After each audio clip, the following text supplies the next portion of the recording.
வாரத்துல ஓடிடில மட்டும் நிறைய படங்கள் வரப்போகுது ஃப்ரெண்ட்ஸ். அதுலயும் தமிழ், மலையாளம், ஹாலிவுட் என பல மொழிகள்ல கொண்டு வர போறாங்க. முதல்ல பார்க்க போறது கட்டா குஸ்தி 2. இது விஷ்ணு விஷால் நடிப்புல வந்த காமெடி ஆக்ஷன் நிறைஞ்ச படம். குடும்பத்தோட உட்காந்து இந்த வீக்கெண்ட்ல நீங்க என்ஜாய் பண்ணி பார்க்கலாம். நெட்ஃபிளிக்ஸ்ல ஜூலை 31 ஸ்ட்ரீம் பண்றாங்க. அடுத்ததா பாத்தீங்கன்னா நூறுசாமி, விஜய் ஆண்டனி நடிப்புல வந்த ஒரு கிராமத்து எமோஷனல் டிராமா மூவி. இந்த படம் ஜூலை 31 G5ல ஸ்ட்ரீம் பண்றதா இருக்காங்க. இந்த படம் தள்ளி போறதுக்கும் வாய்ப்பு இருக்கு ஃப்ரெண்ட்ஸ். ஏன்னா இதே G5ல ஜூலை 31 பாலனும் ஸ்ட்ரீம் பண்ற மாதிரி சொல்லியிருக்காங்க. அது ஒரு மலையாள படம். ஒரு சின்ன பையனோட வாழ்க்கையை வச்சு த்ரில்லா கொண்டு போயிருப்பாங்க.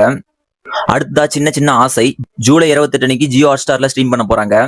வாழ்க்கையில வரக்கூடிய ஆசைகள், உறவுகள் பற்றிய கதை இது. அடுத்ததா Hollywood side final project July 29 நெட்ஃபிளிக்ஸ்ல ஸ்ட்ரீம் பண்ண போறாங்க. இது ஒரு த்ரில்லர் நெஞ்ச படம். தமிழ்லயும் கிடைக்க வாய்ப்பு இருக்கு.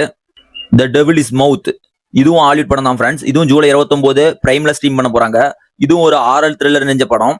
வெப் சீரிஸ் பாத்தீங்கன்னா ஹார்ட் பீட் சீசன் 3 ரிலீஸ் ஆக போகுது. இது ஆல்ரெடி 2 சீசன் ரிலீஸ் ஆயிருக்கு. ஜூலை 31 ஜியோ ஹாட்ஸ்டார்ல ஸ்ட்ரீம் பண்ண போறாங்க. இந்த காலத்து இளைஞர்கள் டாக்டர் படிப்புல இருக்கக்கூடிய வாழ்க்கை முறைகளை பத்தி காட்டுற 3வது படம் இது. அப்படியே அனிமேஷன் சைடு வந்தீங்கன்னா பேட்மேன் காப்பிடு க்ரூசைடர் சீசன் 2 ரிலீஸ் ஆகுது. இது ஒரு இங்கிலீஷ்ல வரக்கூடிய அனிமேஷன் மூவி. ஜூலை 31 பிரைம்ல தான் ஸ்ட்ரீம் பண்ண போறதா சொல்லியிருக்காங்க. பேட்மேன் கதாபாத்திரத்தை சூப்பர் ஹீரோ வச்சு கொண்டு போற அனிமேஷன் தொடருது. ஓகே ஃப்ரெண்ட்ஸ், நீங்க எந்த படத்துக்கு வெயிட் பண்றீங்கன்னு கமெண்ட்ல சொல்லிட்டு போயிருங்க. இது போல வீடியோக்கு நம்ம சேனலை சப்ஸ்கிரைப் பண்ணிக்கோங்க. பாய்.